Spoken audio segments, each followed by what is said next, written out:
Hello food lovers, welcome to our channel. నేను మీ రాణి ఎరం Shetty. Friends, ఈరోజు నేను చింతపండు పులుసుతో పులిహోర కలిపి చూపించబోతున్నానండి. టేస్ట్ చాలా చాలా బాగుంటుంది.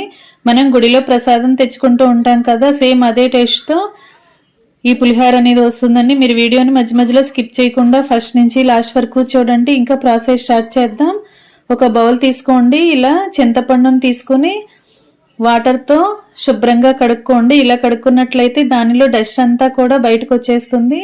ఈ వాటర్ అన్నీ కూడా బాగా కడుక్కున్న తర్వాత ఈ వాటర్ అన్నీ కూడా తీసేసుకుని మరలా వాటర్ పోసుకోండి. ఇలా నానబెట్టుకోండి. ఈ గిన్నెను స్టవ్ మీద పెట్టుకుని ఒక 5 నిమిషాలు ఉడికించుకుందాం. ఇలా ఉడికించుకున్నట్లయితే చింతపండు అంతా కూడా బాగా నానిపోయి దానిలో ఉన్న పేస్ట్ అంతా గుజ్జంతా కూడా చక్కగా ఈజీగా సపరేట్ అయిపోతుందండి. మనం పులుసు తీసుకునేటప్పుడు ఈజీ అవుతుంది.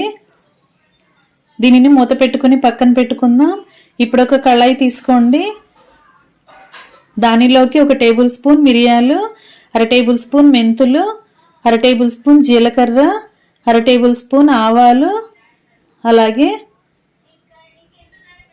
2 టేబుల్ స్పూన్లు ధనియాలు తీసుకోండి. 2 టేబుల్ స్పూన్లు తెల్ల నువ్వులు కూడా తీసుకోండి. ఇవన్నీ కూడా ఒకసారి బాగా కలిపేసుకున్న తర్వాత ఈ కళాయిని స్టవ్ మీద పెట్టుకుని ఫ్లేమ్ సిమ్లో పెట్టుకుని చక్కగా డ్రై రోస్ట్ చేసుకోండి. ఇవన్నీ కూడా దోరగా ఫ్రై అయినట్లయితే పులిహోరకి టేస్ట్ అనేది బాగా తెలుస్తుందండి. ఇలా ఫ్రై అయింది కదా, ఇవన్నీ కూడా మిక్సీ జార్లోకి తీసుకుందాం. ఇలా తీసుకుని మెత్తగా పౌడర్లా గ్రైండ్ చేసుకోవాలి.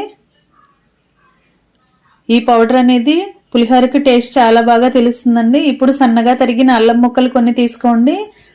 సన్నగా తరిగిన పచ్చిమిర్చి ముక్కలు తీసుకోండి. కడుక్కుని కట్ చేసి పెట్టుకున్న కొత్తిమీర, అలాగే కొన్ని కరివేపాకులు తీసుకోండి.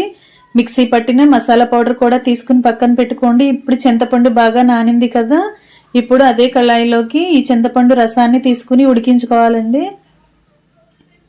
నానపెట్టుకుని పెట్టుకున్న చింతపండుని ఇలా బాగా చేత్తో బాగా పిసికినట్లయితే ఆ గుజ్జంతా కూడా అలా వచ్చేస్తుంది. ఇదంతా కూడా వడగట్టుకుని కళాయిలో వేసుకుందాం. ఇలా 2-3 సార్లైనా 3-4 సార్లైనా సరే చింతపండులో వాటర్ పోసుకుంటూ ఇలా ఆ గుజ్జంతా కూడా తీసుకుంటూ ఉండాలి. ఇలా బెజ్జాల గిన్నెలో కూడా, హోల్స్ ఉన్న గిన్నెలోకి కూడా ఇలా చింతపండు రసాన్ని వడకట్టుకుని తీసుకోండి. ఇలా మొత్తం కూడా చింతపండు నుంచి పేస్ట్ అంతా కూడా సపరేట్ అయిన తర్వాత ఈ కళాయిలోకి సరిపడా ఉప్పు వేసుకోండి. ఈ పులుసులోకి సరిపడా సాల్ట్ వేసుకోండి. చిటికెడు పసుపు వేసుకోండి. 1 గరిటె ఆయిల్ వేసుకోండి. అలాగే 5-6 పచ్చిమిర్చి చీలికలు కూడా వేసుకోండి. అలాగే 5-6 ఎండుమిర్చి కూడా వేసుకోండి.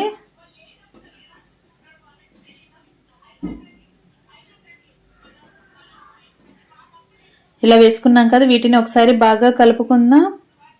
దీనిని స్టవ్ మీద పెట్టి ఉడికించుకుందాం. ఇప్పుడు ఉడికించుకున్న రైస్ని ఇలా వెడల్పుగా ఖాళీగా ఉన్న ప్లేట్లోకి వేసుకోండి. ఇలా వెడల్పుగా ఉన్న ప్లేట్లోకి వేసుకుంటే పులిహోర కలుపుకునేటప్పుడు ఈజీ అవుతుందండి. ఇప్పుడు వేడివేడి రైస్లోకి చిటికెడు పసుపు, 2 గరిటెల ఆయిల్ వేసుకోండి. కొన్ని కరివేపాకు రెబ్బలు కూడా వేసుకుని ఇలా వేడివేడి అన్నానికి బాగా పట్టించినట్లయితే రైస్కి చక్కగా రైస్ బాగా బిరుసుగా వచ్చి పలుకుగా అనిపిస్తుందండి పులిహోర అనేది. ఇలా ఆయిల్, పసుపు వేసినట్లయితే రైస్ పొడి పొడిలాడుతూ వస్తుంది.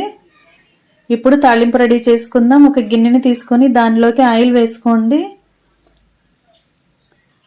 ఇలా 1 కప్పు పల్లీలు వేసుకోండి. వీటిని దోరగా ఫ్రై చేసుకుందాం.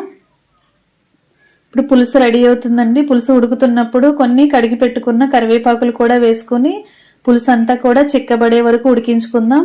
పల్చగా లేకుండా చక్కగా దగ్గరగా ఉడకాలి. ఇలా చిక్కగా ఉడుకుతుంది కదా, ఒకసారి స్పూన్తో ఈ పులుసుని టేస్ట్ చూడండి. సాల్ట్ కానీ చాలకపోతే యాడ్ చేసుకోండి.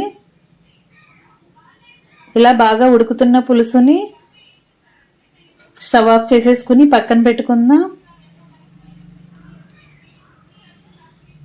ఇప్పుడు పసుపు, సాల్ట్, కరివేపాకు కలుపుకొని పక్కన పెట్టుకున్న రైస్లోకి ఇలా ఫ్రై చేసుకున్న పల్లీలు వేసుకుందాం. అదే ఆయిల్లోకి 1 టేబుల్ స్పూన్ పచ్చిశనగపప్పు, 1 టేబుల్ స్పూన్ సాయి మినపప్పు వేసుకోండి.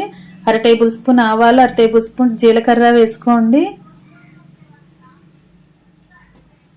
అలాగే సన్నగా కట్ చేసి పెట్టుకున్న ఎండుమిర్చి కూడా కొన్ని వేసుకోండి. 1 టేబుల్ స్పూన్ ఇంగువ పొడి వేసుకోండి. ఇంగువ పులిహోరకు టేస్ట్ చాలా బాగా వస్తుందండి.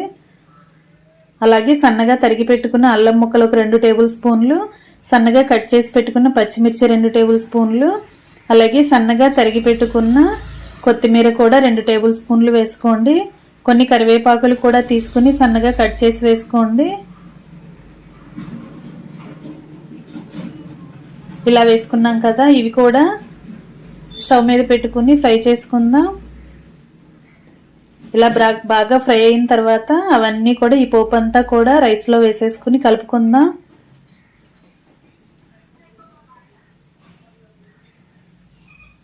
ఇలా వేసుకున్నాం కదా, ఇప్పుడు పై పీల్ తీసుకున్న క్యారెట్ని తీసుకుని ఇలా కొంచెం తురుముకుని వేసుకోండి. క్యారెట్ తురుము కూడా పులిహోరకు టేస్ట్ బాగా తెలుస్తుందండి, వస్తుంది క్యారెట్ తురుము వల్ల. అలా వేసుకున్నాం కదా, ఇప్పుడు ఉడికించుకుని పక్కన పెట్టుకున్న చింతపండు రసాన్ని పులుసుని తీసుకుని రైస్కి సరిపడా వేసుకుందాం. ఇప్పుడు 2 గరిటెల పులుసును తీసుకుని అలా రైస్లోకి వేసుకోవాలి. ఒకేసారి ఎక్కువగా వేసుకోకుండా కొంచెం కొంచెంగా వేసుకుంటూ కలుపుకుంటూ చూసుకోండి. మనం రైస్కి పులుసు అంతా కూడా పట్టిద్దాం. ఇప్పుడు దినుసులని పౌడర్ చేసుకుని గ్రైండ్ చేసుకుని పక్కన పెట్టుకున్నాం కదా, ఆ పౌడర్ కూడా 1 టేబుల్ స్పూన్ వేసుకుందాం. ఈ పులుసులో వేసుకుని ఇదంతా కూడా బాగా కలిపేసుకుని ఈ పులుసు అంతా కూడా రైస్కి పట్టిద్దాం.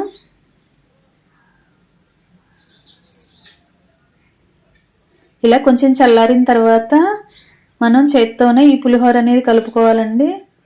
ఇలా కలుపుకున్నట్లయితే పులుసు అంతా కూడా రైస్కి బాగా పడుతుంది. మనం పులుసుని రైస్కి కలుపుకున్నప్పుడు కొంచెం మెత్తగానే ఎక్కువగానే కలుపుకోవాలి. పులుసు ఎక్కువగా వేసుకుంటేనే అన్నం చల్లారిన తర్వాత పులుసు రైస్కి బాగా పట్టి పీల్చుకుని అన్నం పొడి పొడిలాడుతూ వస్తుందండి. ముందుగానే కొంచెం ఎక్కువగానే కలుపుకోవాలి. ఇంకా రెడీ అయిపోయింది. ఎంతో టేస్టీగా ఉండి చింతపండు పులిహోర అచ్చం గుడిలో ప్రసాదం టేస్ట్ను ఇస్తుంది. మీ అందరూ కూడా ఖచ్చితంగా ట్రై చేసి చూడండి.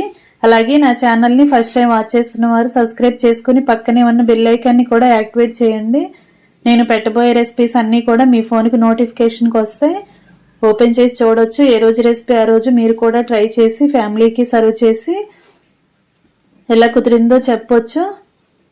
ఇంకా సర్వింగ్ ప్లేట్లోకి తీసుకుని ఫ్యామిలీకి సర్వ్ చేసుకోవటమే. టేస్టీ టెంపుల్ స్టైల్ పులిహోర రెడీ అయిపోయింది. మీ అందరికీ వీడియో నచ్చితే లైక్ చేయండి. అలాగే ఫ్రెండ్స్కి ఫ్యామిలీ మెంబర్స్కి ఈ రెసిపీ షేర్ చేయండి. టేస్ట్ చాలా చాలా బాగుంటుందండి. నేను చెప్పిన దినుసులన్నీ కూడా ఫ్రై చేసి మిక్సీ పట్టి పౌడర్ని ఇలా పులిహోరలో కలిపినట్లయితే టేస్ట్ చాలా బాగుంటుంది. ఖచ్చితంగా ట్రై చేయండి. Thanks for watching. నేను మీ రాణి ఎర్రంశెట్టి.